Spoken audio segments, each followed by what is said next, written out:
Good afternoon. Thanks for tuning in to NBC News Daily. I'm Haley Hines with your Midday Ark-La-Miss news update.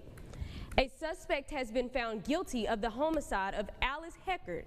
A trial was held on Monday, February 26, 2024. According to officials, Lampley was charged with possession of a firearm by a person convicted of domestic abuse, battery, and second-degree murder for the October 2019 homicide of Heckert. Lampley is set to be sentenced on May 15, 2024. In a news update, 3 more suspects have been arrested in connection to a shooting that took place at an apartment complex in Farmerville on February 9th. According to officials, 2 17-year-old male suspects and 18-year-old Eric Lee Jones were charged with gun-related offenses back in February. Union Parish Sheriffs arrested Jordan Jones, Trey Hawley, and a 16-year-old in connection to the case. All suspects are now facing charges. We will continue to keep you updated on this case on air and online at myarklamiss.com. And over in Rayville, 1 man has been hospitalized after a verbal altercation turned into a shooting. The incident took place on Tuesday around 1:45 p.m. According to authorities, the altercation occurred between Daron Kelly and another male. During this altercation, Kelly reportedly pulled out a firearm and shot the victim. The victim is being treated at a local area hospital for a single gunshot wound. Kelly fled the scene after the shooting and is being sought for attempted second-degree murder.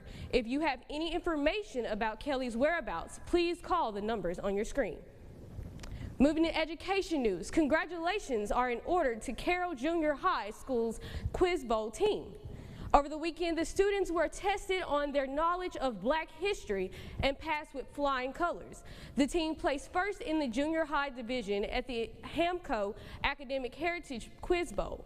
Because they placed first, Carroll Junior High will be awarded $2,500 to enhance its library with African American literature. The first place team members will also receive $200 each. A big congratulations to them and all the teams who placed over the weekend.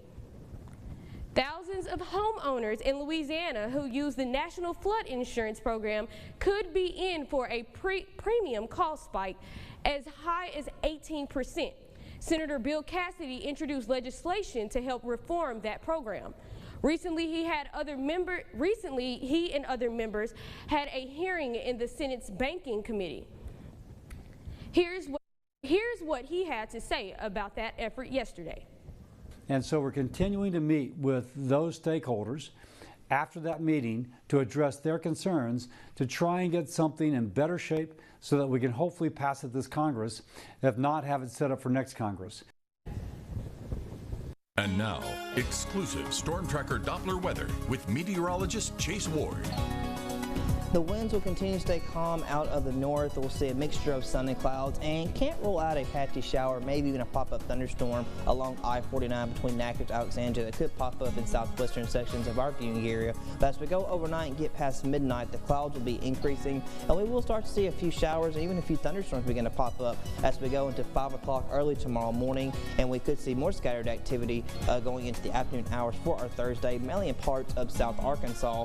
But as we kind of get closer towards Friday, we will have our next system that will start to push on through, and we could start to see severe weather going into Friday morning, which could last going into Friday afternoon. We could see some gusty winds and some hail, and still can't rule out the possibility of an isolated tornado. This is for Friday morning going into Friday afternoon. It's a slight risk has been extended across the entire Ark-La-Miss, so definitely going to be active weather to close out this week for Friday, but we'll be clearing out by this weekend. Expecting low 57 degrees for tonight as those clouds increase, and again showers will be possible past midnight. And then tomorrow we'll be reaching into the mid-70s with scattered showers and thunderstorms, but that severe threat will be mainly for Friday. But this weekend we'll see some clear conditions, but we'll cool down though to the lower 60s, but we'll be clear going into next week. Dry weather prevails through Monday and Tuesday, but by Wednesday we could start to see some showers begin to return, temperatures staying in the mid-70s, lows mid-40s.